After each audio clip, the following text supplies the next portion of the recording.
John Perkins has joined us on other occasions, as he does again this evening. John is author of Economic Hitman, Hoodwinked, The Secret History of the American Empire, Shapeshifting, Techniques for Global and Personal Transformation, Psychonavigation, Techniques for Travel Beyond Time, and other books as well. Some of them are Inner Traditions, which you can find at innertraditions.org. John is a wonderful example of how our interpersonal landscape can change and then change our lives, the same way the outer of the world looks a lot like the inner of our worlds. How do we then move from the personal inner landscape to the global world, and how can each of us contribute? How do our dreams, our intentions, and actions shape and shift the world around us? Traveling to learn from shamans of numerous indigenous cultures, John Perkins brings to his audiences an awareness that I believe is precious, reminding us that the world out there really does reflect the inner world, and the inner world really does offer us insights and guidance for transforming not only ourselves, but our shared physical and the spiritual worlds we're all part of. John Perkins' own life is truly an example of shape-shifting, of turning, of changing, of transforming, that which we all do on our spiritual journeys in a lifetime. Thank you again for joining us, John. It's great to be with you. Thank you for having me, Zoh. Absolutely. You know, when we've been together before, we've talked about your books, Economic Hitman and Hoodwinked, and sort of the other life of John Perkins, the before the John Perkins now. How would you describe to our audience kind of what happened in your career life to send you down this path that now really involves this beautiful psycho-navigation, the shamanic world, and other very rich spiritual pathways? Well, yeah, I'll get into that. And I also, before the show's over, I want to tell you what a role you play in my new book, you personally. So we'll get into that in a few minutes. All right. All right. So as I was what we call an economic hitman, I was actually chief economist at this major international consulting firm. At the beginning, I thought the things that we were doing were the right things for creating a better world. I thought that by investing billions of dollars from the World Bank into the infrastructure projects like power plants and industrial parks in developing countries, you were really helping those countries. But as time went on, what I saw was that this was a big scam. It was a way of getting the countries so deep into debt that they would have to sell off their oil or other valuable resources to our corporations at very cheap prices without any social or environmental regulations, and that they would never be able to pay off the debts, and that the money would actually never go to them. These billions of dollars never went to the countries. It went to our own companies to build these infrastructure projects. And at the beginning, I thought this was the right way to do things because that's what you learn in business school. That's what the World Bank says. And economic models show that it does help the economy to grow.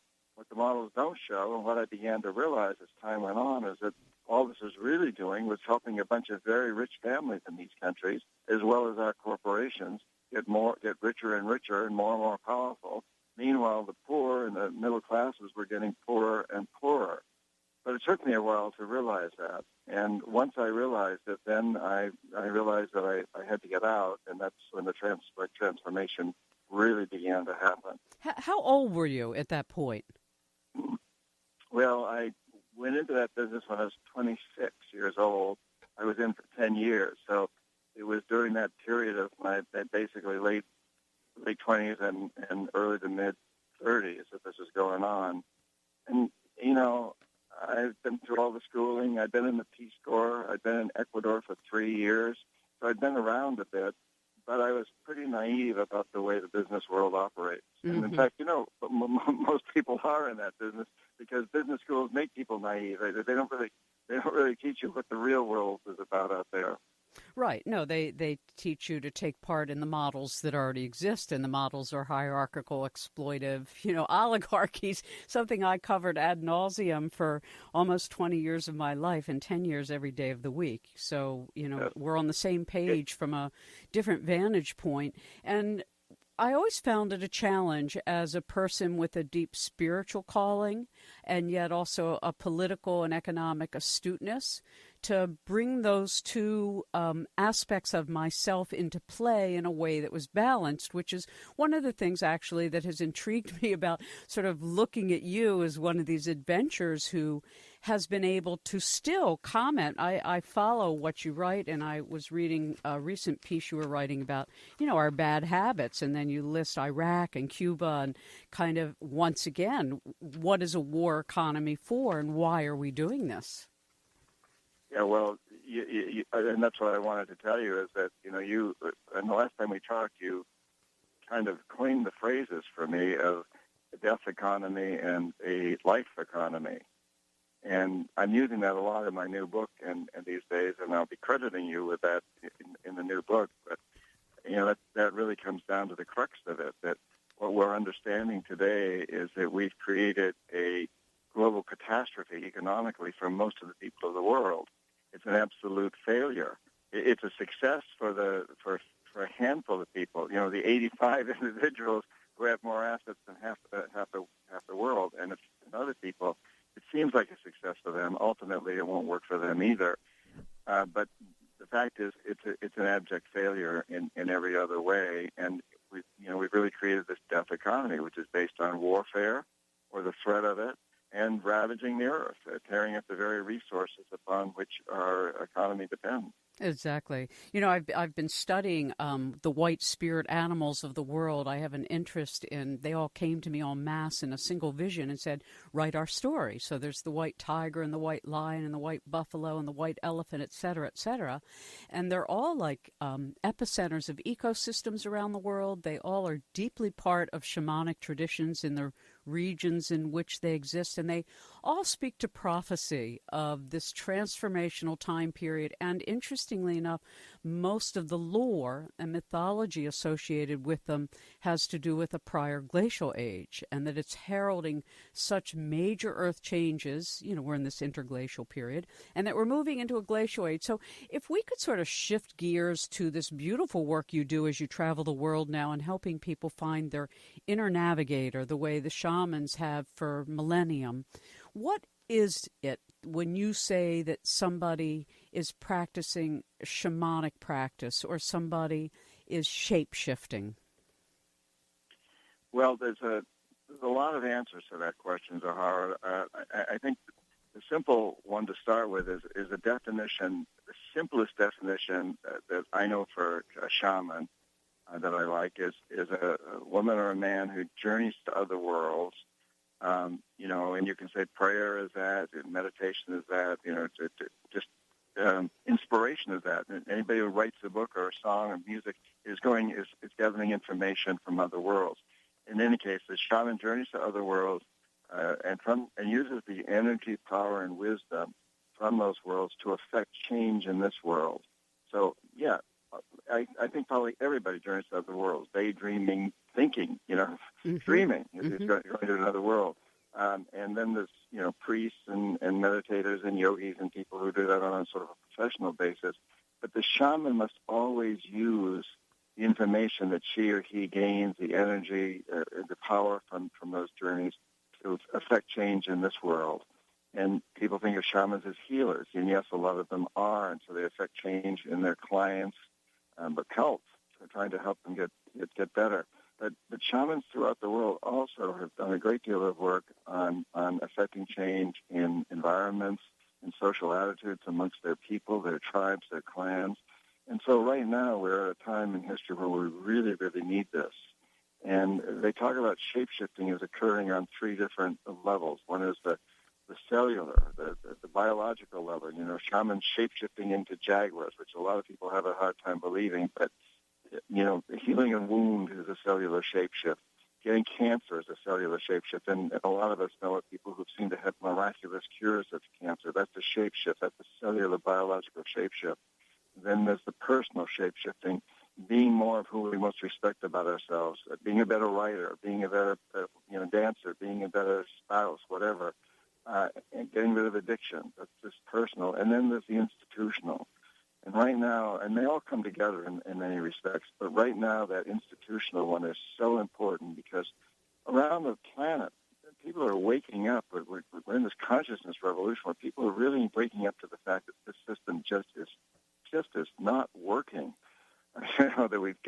change it, that the oceans are rising, the glaciers are melting, species are going extinct at incredibly fast rates. Our economies are not working. People are waking up to that, and it means we need to change our institutions. We need to change our story, basically.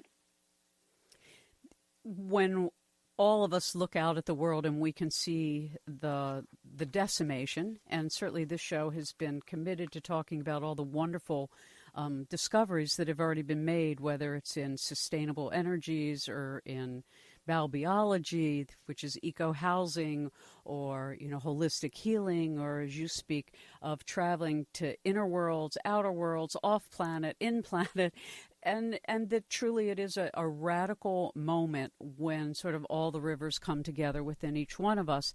But I think for everybody who has been working for change their whole lives, and I interview many activists who are eco-activists or social justice or political change agents, sometimes it's very difficult to find one's bearings while some things are coming apart, trying to birth new things. And I thought perhaps as you do for some of your workshop attendants, you give people some other tools about these levels you've spoken of. So there's this biological level, there's the personal ourselves, there's the institutional.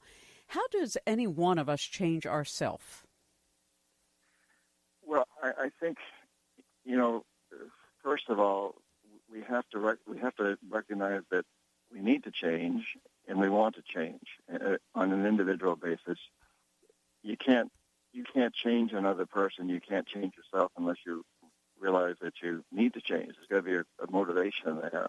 And that's true on the social level too, which is what we are understanding as a species now, that we've gone down the wrong path, or maybe it was the right path for a long time, but it needs to change now. Right. So first desire. Right. Mm-hmm. And then it's about applying energy. So to recognize that everything is energy. Basically we're comprised of energy. That scientists tell us that we're 99.999% air. A lot of people think water, but that's basically air, H2O. And they used to say that the other 0.0001% were subatomic particles. But now quantum physics say that other 0.0001% is a probability of energy, and how we direct that energy is what's important. So we're mostly air and then a little bit of probability of energy. What are we? We're where we choose to be and where we direct our energies. And I think it's really important for people to understand if you're angry, if you're upset, if you're feeling jealous, if you're feeling any of what we call the negative emotions, to recognize the power in those. And if you're discouraged by what's going on in the world, recognize the power and to understand that emotion is just energy. And now what's important is how do you direct it? You've got it. Don't try to deny it. People say, I don't want to be angry. I don't want to be jealous. I want to be forgiving. Well, okay, good. But if the anger is there, the important thing is what do you do with it? So I'm incredibly angry, and anybody that really sees what's going on in the world has to feel angry. I'm incredibly angry at what my government and many of our corporations are doing in the world. And for many years, I used that anger destructively and often self-destructively. It got the better of me. You burn out with it. But now I have a lot of fun with it. I'm having fun talking to you about it. Mm-hmm. I do workshops. I travel around the world. I write books. That's fun. I'm still angry. But the way I'm choosing to direct the energy is in a self-sustaining way. I'm not burning out. I'm having a lot of fun with it. I love my life these days. And the anger's still there, but I feel that I'm using it in productive ways. And I think that's a very important thing for people to understand, both on an individual and on a collective basis, that it's all about energy. If you're having a tough time in your relationship with your partner, your boyfriend, your girlfriend, your spouse, whatever, how do you direct that energy in a way that's going to accomplish what it is that will really be positive for everybody? Beautifully put. We're going to take a little break. When we come back, I want to talk some more about psychonavigation, because the techniques, as you mentioned, when people dream, everybody dreams. Not everybody remembers all their dreams, but everybody remembers some of their dreams, and can sometimes tell the difference between just a personal dream, a dream that's premonitory, a dream that's a futuristic dream. And so we'll talk about how it is that imaging and imagination is so important. If you're just joining us, John Perkins, our guest. Take a look at all of his books at www.johnperkins.org. Meet him someplace on the planet. He travels around in good stead. Hello, I'm Jason Gregory. I'm the author of The Science and Practice of Humility, The Path to Ultimate Freedom. You can find out all the information about me from www.jasongregory.org. You are listening to 21st Century Radio with Dr. Zoh Hieronimus. Welcome back to 21st Century Radio. John Perkins joins us. Find out all about his travels, workshops, beautiful books, many of them published by Inner Traditions. We share a wonderful publisher, Ehud Sperling's outfit, with a great group of men and women. www.johnperkins.org. In fact, while I mention Ehud Sperling, I saw that the two of you together convinced this beautiful gentleman from the Shuar Warrior. Is that how you say that? Shuar Warrior? Yes, that's right, Shuar. Shuar Warrior in Ecuador and Peru to go around collecting the stories of his peoples. Talk to us a bit about that. It's a wonderful undertaking. Yeah, that's Ehud Sperling, the founder of Inner Traditions, is a very old and dear friend of mine. And I think the first book of mine that he published was around 1987 or 88 in that area, Stress Free Habit. And then he published Psychonavigation and a couple of other books. And we went to the Amazon together a couple of times. He asked me to take him to meet people that I was writing about, and I did. And it was a fantastic experience. And Ehud himself got deeply involved. And came up with this idea that we might give tape recorders, little handheld ones, to some of the younger Shuar warriors, young men who would go out into the jungle, and they would go way off to elders who no one had seen them. Some of them had never even met white men, and talk to them in their native language, Shuar, record it, and then the Shuar would, the young Shuar who spoke Spanish, would simultaneously translate into the recorder back into English, and then we would translate it from translate back into Spanish, and then we would translate the Spanish to English. And so we collected this body of incredible stories and memories of the elders who were, some of them were over 100 years old, and it's in a book called Spirit of the Shuar, which is published by Inner Traditions. It's just beautiful. Yeah, it was an amazing experience, and it was actually very interesting from a personal standpoint because at the time my dad was retired and he was a retired Spanish teacher, and so I actually had him translate from the Spanish to English. He wrote in longhand because he didn't use a computer. My daughter, who was 17 at the time, Jessica, then typed it up on the computer.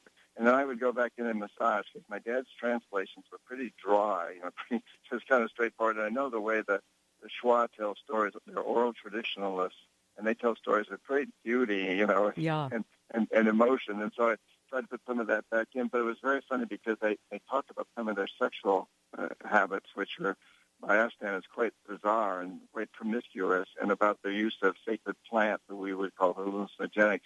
My dad was very conservative, and he would write these little notes knowing that his granddaughter was going to be reading all of this. He'd say, well, I don't quite believe that, but that's what he said, so I'm translating it. But that's the point. What's so interesting is the change that is happening. There are many millions of humans who have been practicing meditation, who have been doing far journeying, who have been doing collaborative, building good, positive work.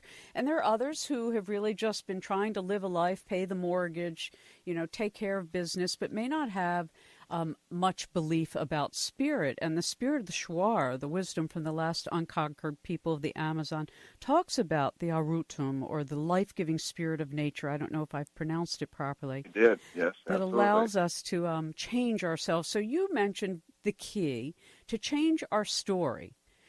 Do you think that changing our story then changes the energy we draw to us? Give us some examples of how a person can do this effectively in their own life, and how, in the global sense, changing our story can literally change the way form, matter, energy manifests.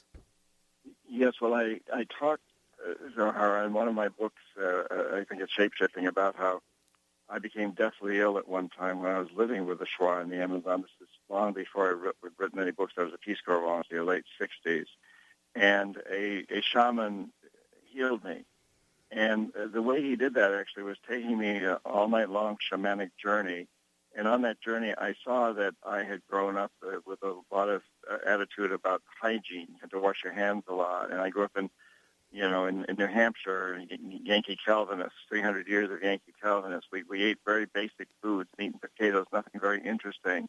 Now here I was living with a Shuar who had never seen a bar of soap in their lives, and they ate some very peculiar foods, including people in the Amazon don't drink water because they know the rivers are filled with organic matter. And so they drink a kind of beer called chicha, which is generally made out of manioc root being chewed by women and spit. It's a spit beer, then you can mix that with water, and the alcohol kills the bacteria. Mm-hmm. But it's not very, it doesn't sound very attractive to most of us. And it's a very strange food. And so what I saw on this shamanic journey was that the Shuar themselves are very, very healthy. And they eat these foods and drink this beer. And so what I realized is that it was my mindset that was killing me, this attitude that every time I ate these foods or drank this beer, I heard a voice in the back of my mind saying, son, it'll kill you. It was probably my mom speaking. And I realized that it was just a question of changing my mindset, changing attitude, changing the story. The old story was that sort of stuff is dangerous to your health. The story I had to take on was that that's not true at all. It was very good food, in fact, very organic and local. So when we talk about changing our story, it's what we pay attention to, the meaning we invest in it, and I guess to some degree the outcome that we imagine. So that our imagination is really taking the light, bringing it down from the creative impulse, then bringing it down from emanation into creation, then formation, and then we take action. That's a very Kabbalistic kind of run of the worlds, which lines up with theosophy and most traditions. So that we are these multidimensional beings, and you said, well, if we recognize that our biology, our DNA, is just light, then you're saying, as many have said, that we can change our biology with our attention. Exactly. And, the story which, if I could have gotten to a medical doctor, but I was deep in the jungle, so there weren't any available, that would have been a totally different approach to solving my problem, which probably would not have solved it in the long run. It would have solved it temporarily. Perhaps I would have taken antibiotics or something, but I would have gone right back into it because it was a state of mind. So by changing my dream, and the Shuar and most indigenous people that I work with around the world are dream cultures. They understand that the dream, it doesn't have to just be the nighttime dream. It's our dream of the world. It's our vision of the world. It's our imagining of the world. It's our paradigm. The world is as we dream it, as we perceive it. And I think we get back to this idea of the story on a communal level. As a species, we've brought into this story of separation, separateness. And our science has taught us separateness. It picks everything apart. It goes into the separateness of it all. And our whole economy is based on separateness, and we believe we're separate. We are apart from, not a part of nature. This is the story we've been telling ourselves. And we're now in the process of changing that story. We're really in a time in between right now, which is a rather exciting time. And I'm realizing that we need to move into a new story, that the story of separateness, separation, doesn't work, and it's not true anyway. We're not a part of, we're not a part from, we are a part of the world around us. And so we're moving into this new story, a story that of interconnectedness, what my friend Charles Eisenstein says it calls interbeing, moving into this new story that we must move into. But right now we're in that space between stories, which is a fascinating time, actually. Mm-hmm. And yet it's so interesting to watch those forces that enjoy the dialectic and enjoy duality and the power of polarization are pushing even harder. And whether it's terrorism in the Mideast or somewhere in the world or somebody else going a little nuts and taking somebody else's life, it's this kind of grandiose last gasp of selfishness. So you do a beautiful job in talking about Aruba. And this is just one good example of a place that you and others are showing that these things we talk about, sustainability and water cycles and cosmic energy giving us everything, which is true, that it's possible to watch these things manifest now. This isn't a dream that's going to happen in 1,000 years. We're talking about making changes now. So tell us the Aruba story. Well, I'm blessed, I think, to be able to travel to many places where lots is going on. And I think the little countries of the world now are teaching the big countries something. And the big countries like the United States, Russia, China are failing us in the story of interconnectedness. It's the smaller countries that are getting it. Ecuador, Iceland, Nicaragua, there's so many that I could list. But Aruba's a fascinating one. I was just there about a month ago, and Aruba drinks the ocean. Everybody in Aruba drinks salt water. They desalinate it, but it's the best water I've ever tasted in my life. I call it the champagne of water. And I think, that's the future for the world, really. And they're learning that you can grow incredible plants in saltwater marshes. You don't need fresh water to grow food. You can do it in salt water. And a third of their energy, the capacity, comes from wind. So here's this little country that's taking this leadership role in showing us how we can get better water. And, Washington, D.C., the Baltimore area where you are, that water's foul. Yes, it is. The people from Aruba could teach you to have much better tasting water, and you wouldn't have to worry about drought. You can get it right from the ocean. And that's true everywhere in the United States.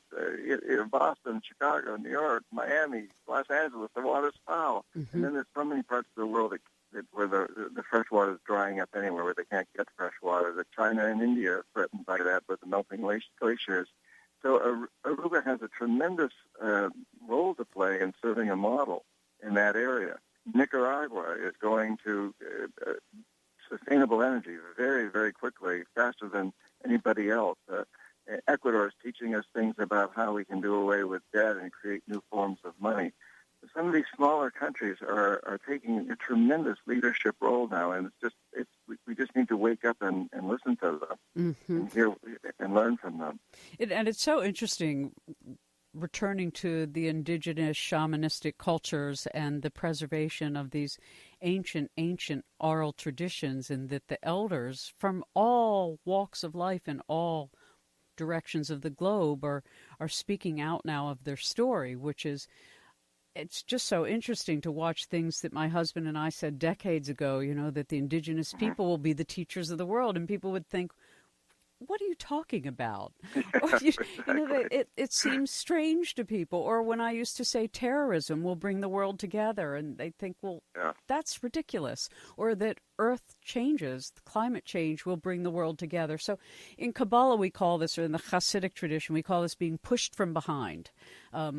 We can change through suffering, or we can change through joy. And what I think anybody who's ever worked in the inner realm of themselves knows that you can do a great deal just sitting where you are. So we're going to take our last break, and then I want to talk to you about that, because oftentimes people, we have many elders that listen to our program who may no longer feel like in the prime of their life. They're not going to run out there and go dig up the city parks for the planting, but they can do something else about planting good thoughts and planting prayers. And so I'd like to talk about what we do when we have some spare time, even sitting in a car, that can be of service to the world. If you've just joined us, I'm Zoh Hieronimus. John Perkins is our guest, a remarkable man. He does great things, and we'll have a chance to also talk about his beautiful organizations when we return.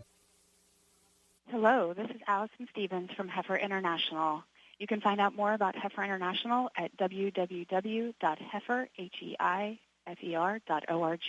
and you're listening to 21st Century Radio with Dr. Zoh Hieronimus. Thank you, Dr. Zoh, for your time tonight. I really enjoyed sharing our mission. Welcome back to 21st Century Radio. John Perkins joins us. He's written numerous books. I encourage you to visit his website, www.johnperkins.org, and pay special attention to psychonavigation, techniques for travel beyond time, Shapeshifting, techniques for global and personal transformation, and a new one about a great stress-free habit. So, John, I want to come back to before the break, when people feel so overwhelmed by the enormous change that we are all called to be part of, each in our own small way. No, none of us are going to do this alone. We're all going to do it together. How can an individual who feels they have no extra time, they're not going to workshops, they're not going to meditate, but they want to be an agent of change, what can they do? Well, it's really a very personal thing. I think. First of all, there's a generic answer, and that is to recognize that it's the corporations that are running the world. It isn't politicians, and we vote for politicians, and then they do what their corporate masters who provide the campaign financing tell them to do.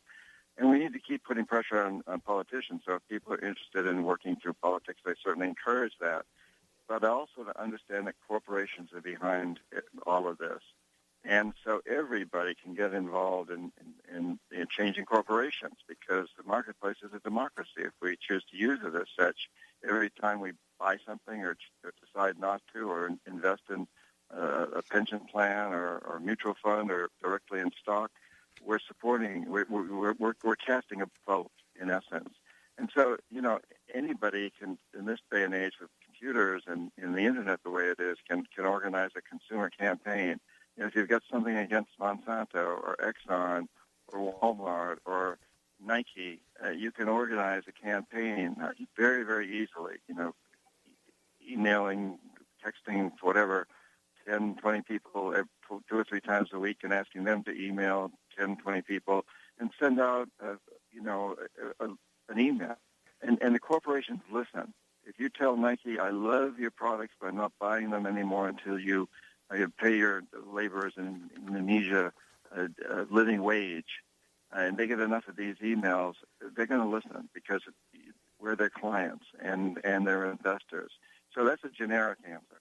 Beyond that is the more personal. I mean, we can all do that and should. Beyond that is everybody should follow his or her own passion. And I don't know what, everybody who's listening, what their passion is or what their skills are. But I know that everybody has skills and passion.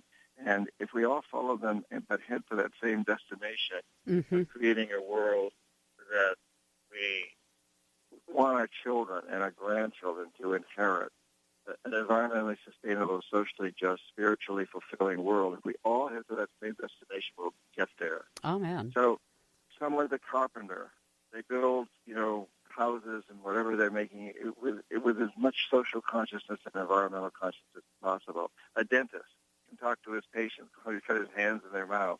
A housewife that brings her children up this way. We all have something to perform. People who are retired, I often talk to people who are retired and say, hey, how much tennis or golf or whatever can you play? It's time to get out there and, shake the cage a little bit. You can't be fired anymore. So write letters, send emails, mentor young people. There's a role for all of us, but each person should look to his or her individual passions and skills and follow those, because that's the only way we ultimately are successful and avoid burnout. One of the areas that you have such this beautiful capacity now to share with others around the world comes from the shamanistic tradition and the mystery traditions, which is to use our inner, Ingo Swann used to call them bio-mind superpowers. So people have all different names for them, but it's our ability that it's non-local and outside time and space. And I'd like to use what little time we have left to talk about this as one of the important tools, not only for changing ourselves, maybe discovering things we didn't know about ourselves from this life, another life, a future life, or something we just didn't realize that we cared so much about. But if we just looked a little closer, we'd find something that's a mystery to ourselves. So talk to us a bit, John, about psychonavigation and how we literally can journey anywhere and anytime that we choose to. Yeah, thanks. It's no secret, but our science and modern industry is often trying to discourage people from understanding that the power that we have to shapeshift, to psychonavigate, and yet the story after story after story of how incredibly powerful this is. And I think we all know it. And I think that deep in our hearts, we know that in fact, the world is as we dream it. Every one of us has experienced it. When we really want something, when we give it energy, we get it.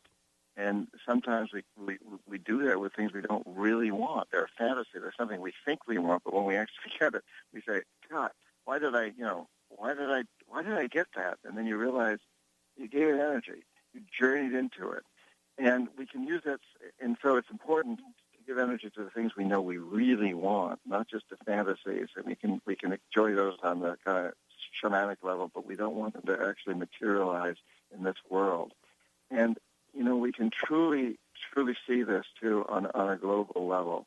If we are convinced that the world is filled with enemies, that there's all of them out there, the terrorists, the people who are trying to destroy us, and then we're going to create a world of violence. We're going to continue to have this death economy, a war economy.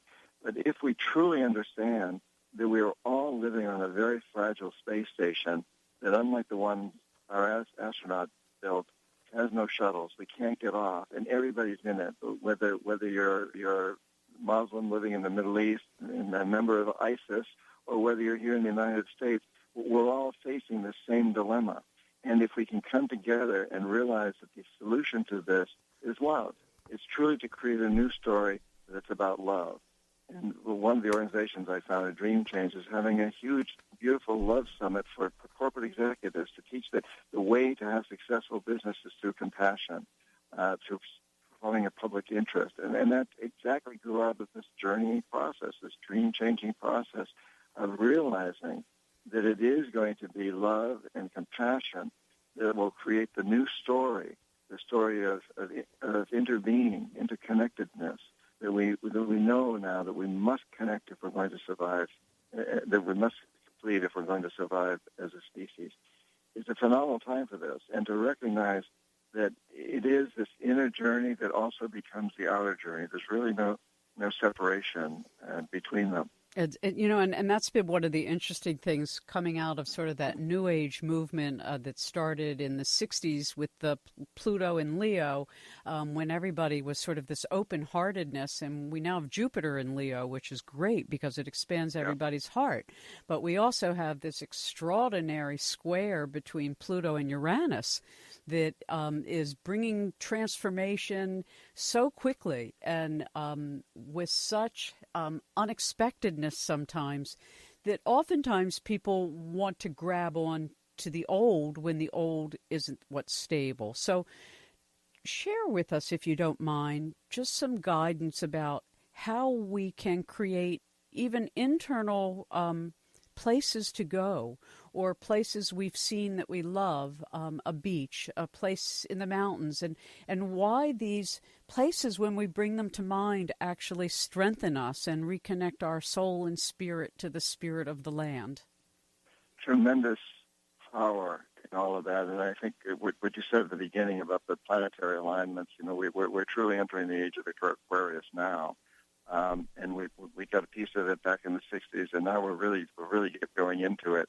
And every indigenous culture that I've ever worked with or studied with or been with, and I've done that with indigenous cultures on every continent except Antarctica, where there aren't any, tells us that we've entered this time for the potential for huge transformation, to a change of consciousness, basically, in human beings.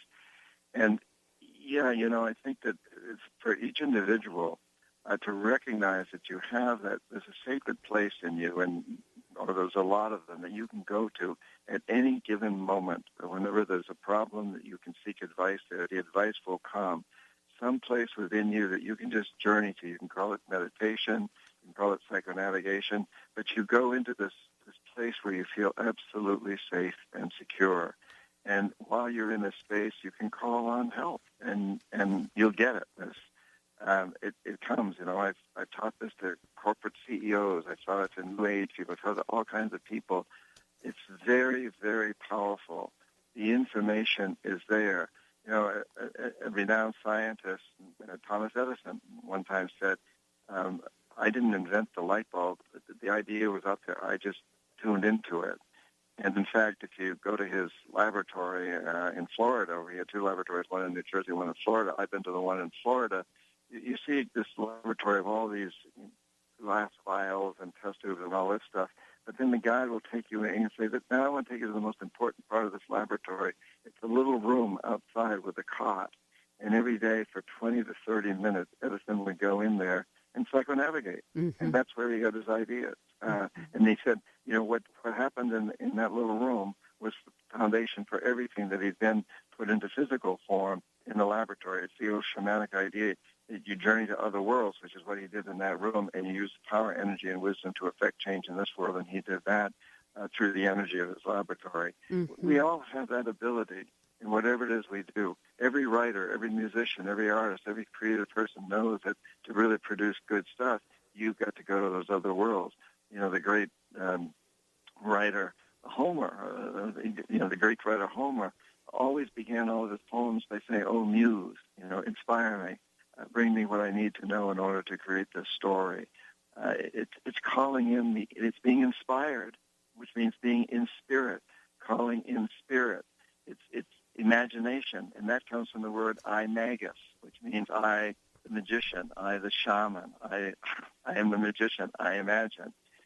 Imagination, thought, all of these things come to us from this other realm. And if we practice this ability to tune into that and ask for what it is we need, we get it. Exactly. And it always comes back. It's been interesting to me for 25, almost 30 years now, interviewing all these quantum physicists and technical, scientists, and then you interview the spiritists and the meditators. And it doesn't matter what field of work people have come from our vantage point on 21st century radio, almost 30 years now, it's unity consciousness, as you pointed out. And interestingly enough, in prophecy, the cornerstone in Judaism of prophecy is humility. And the other two aspects of it are courage and imagination. And as you know from your shamanic work, I mean, you can enter realms and worlds and see things you think are just, oh, that's Hollywood imaginings. And then you realize that, no, it was the artist actually picking something up that does exist in other spectrums.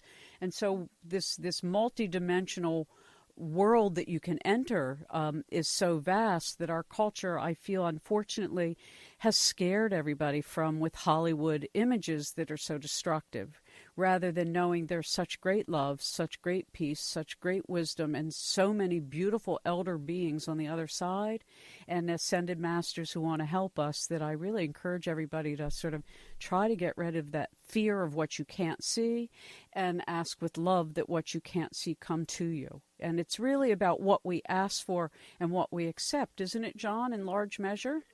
I totally agree. And, a real indication of what you said about the fear-mongering of Hollywood is the prophecy of 2012, which Hollywood interpreted as doomsday, the apocalypse and all this. I've been studying with, hanging out with Mayan shamans since the 70s, and they always said that this new era that we are entering, that was marked by December 21st, 2012, is an era for the opportunity for tremendous positive change. It's not about doomsday. Hollywood turned it into something very different from what the ancient texts, the Popol Vuh of the Maya, say. And incidentally, every year I take people, a group of around 20 people, to hang out with, to spend time with the Mayan shamans in the sacred sites of Guatemala.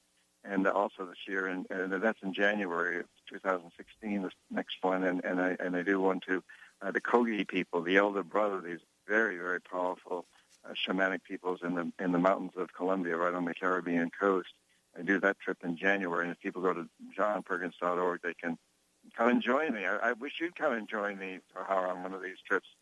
It's phenomenal. I think I'm going to have to fly there in my spirit body. I'm not much for moving the physical one around these days. Well, I'm sure you do that very well, too. Yeah. I do that better, actually, than actually physically flying my body. Well, your work is beautiful, and I see May 6th through the 9th, you have a beautiful The Age of Enoughism, and that's in Zurich, Switzerland. I mean, John, you definitely get around the world.